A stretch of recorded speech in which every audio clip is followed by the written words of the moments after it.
for a test to see what the effects of the previous chemo on my heart was. And then from there, he'll know what treatment to put me on, indefinitely. And then,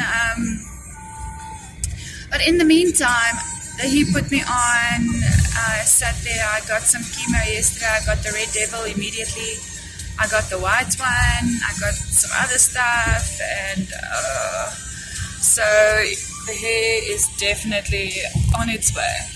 So I was still thinking to myself yesterday morning that maybe I'm gonna be able to get away with not losing my hair at all, but that's definitely not going to happen. How am I feeling? Oh my gosh. I mean, I remember the feeling all too well.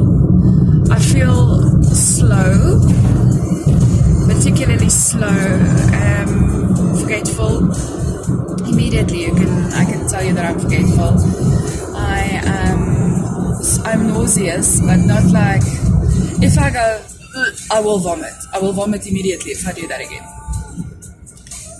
When I left the hospital yesterday, I was so hungry though.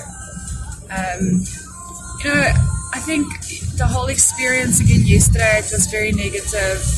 The doctor, he said to me that the people at the hospital are extremely rude, and they are unhelpful and sometimes very incompetent. But that's who we have to deal with, and especially because we're white. He said they're going to make our lives a lot harder. Now, this comes from an Indian doctor, and he's got no reason to say these things, but he did. And then when I went into the treatment room, the nurse was also Indian, but in her own abrupt way, she was very forthcoming and very open, and she also said that the people that you have to go through to actually get to the treatment is a nightmare. It's something you can't really explain to anyone unless they've experienced it themselves. So yeah, and but in the midst of everything so chaotic and crazy and dangerous and life-threatening and volatile, there was a moment when I was sitting in the treatment room.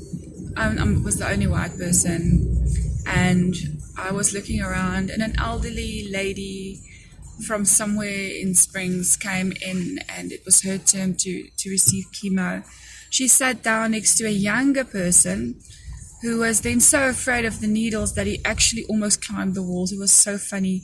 And to take his attention away from his needle, they actually started making jokes about the pretty nurse, and he started flirting immediately, and then he completely forgot about the fact that he was about to get an injection. So, and then you sit back and you look and you go about the little special moments that are not so bad through all of it. Yeah, otherwise my lungs feel like I've had 100 kilometers of running. My